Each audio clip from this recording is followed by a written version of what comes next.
uwatsinze turamuzi ni Trump. Yari Trump versus camera.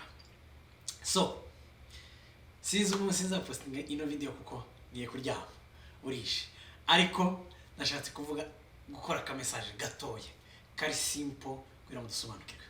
Amatora yarangiye, thank God. Tubaye nk'abaruhuka amakomasho n'amapibisite n'amapere n'amamessage. So what did we learn in this election?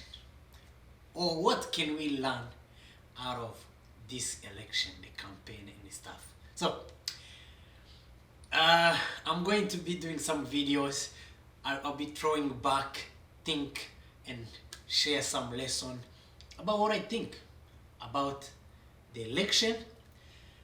I'm not gonna say this and this. I'm not a politician. I'm just going to share what I think about or what I learned in the election. So lesson number 1.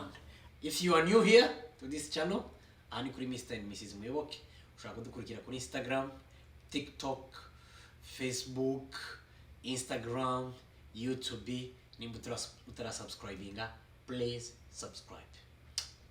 Alright.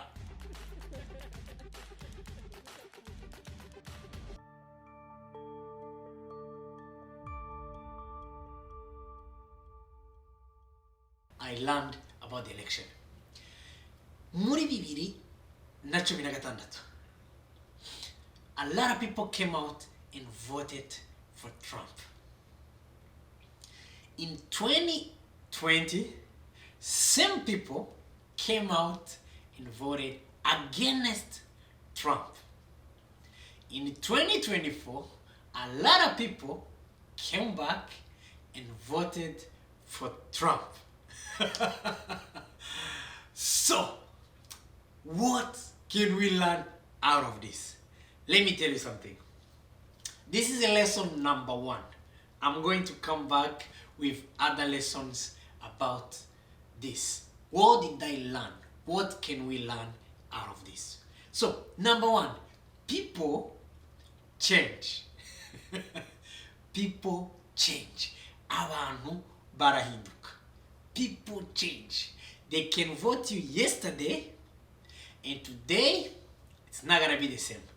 They can celebrate you yesterday and not celebrate you today. They can support you yesterday, not support you today. But it doesn't mean they cannot support you the day after today. So people change. People change. They can vote you or unvote you. So if people are celebrating you, trust me, tomorrow it might not be the case.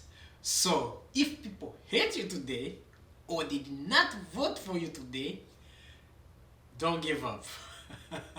They can vote for you tomorrow. So don't put your trust in people because people change. People change. The other thing is that we can learn out of this.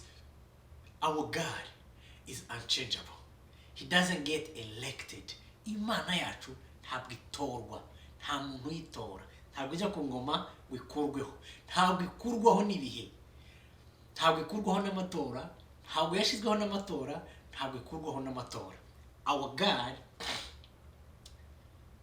was not put in the throne, was not voted to be the king.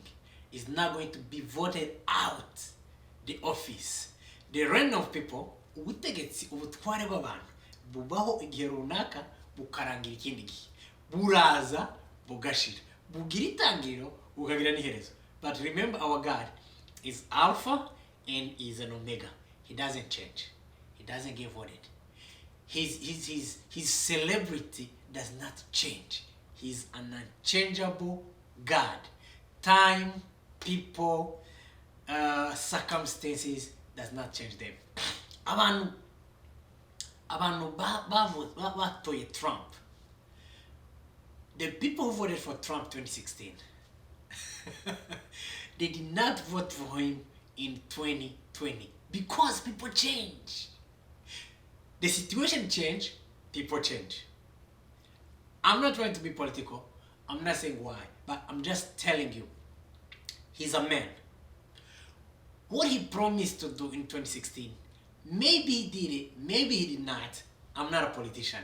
But because he's a human, he can come short. Kubera ko ari uyu mugabo ashobora kuvuga ibintu bimwe agakora ibindi. Kubera ko ari umuntu. He's just a human. He can say this and do this. He can even plan to do it, but because he's a human being and come short. So, people, lesson number 1, people can change. They can like you today or love you today, hate you tomorrow, love you the day after tomorrow, because they are just human. Alright? So, God never change. God never change. So, the other thing is, that's why we have to put our trust in Him. We have to put our trust in God because He doesn't change. When the situation change, He doesn't change. When the election change, He does not change. When the outcome of what we expected does not change. Those who put their trust in Kamala Harris, she came short. Those who put their trust in the Democratic Party, they came short.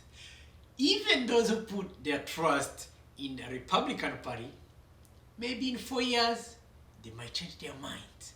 Or they might even be disappointed before the end of this term. This is the actually stuff. People change, God doesn't change. So, what are we learning today? Put your trust in God. If you're a Republican, if you're a Democrat, if you're white, if you're an immigrant, if you're black, if you're Asian, whoever you are, put your trust in God, because He doesn't get voted for. He's not gonna be voted out the office. He doesn't change. Our God is the same. Imana yacu ni Imana idahinduka ibihe byose. Ntabwo ishirwaho n'amatora, ntabwo ikugwaho n'amatora. Igumaho igihe ibintu ari byiza, igumaho ibintu ari bibi. Turabana mu mvura, turabana mu byiza, turabana mu bibi.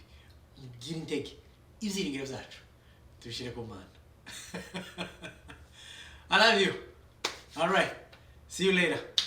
Bye bye.